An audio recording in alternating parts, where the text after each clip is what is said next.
Iron. Iron is the most common element on planet Earth, even more common than oxygen. Most iron is in liquid form. It forms part of the Earth's inner and outer core.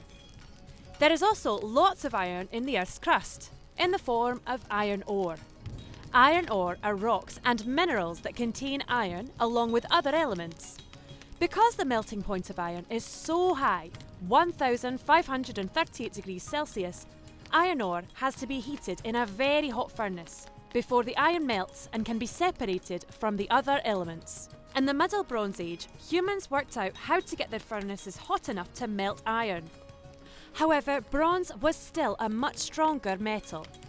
Then, metalsmiths discovered how to mix carbon with iron to make steel.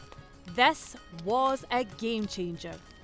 All of a sudden, they had a metal that was cheaper, lighter, and stronger than bronze.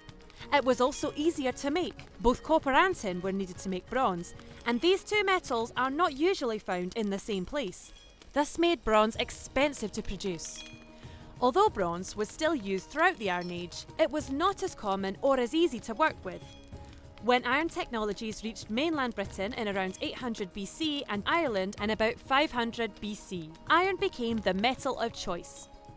It was usually hammered into shape rather than cast into moulds. Archaeologists have found many examples of iron tools, farming equipment, weapons, and armour. Each exciting new find tells us more about how people lived in the Iron Age.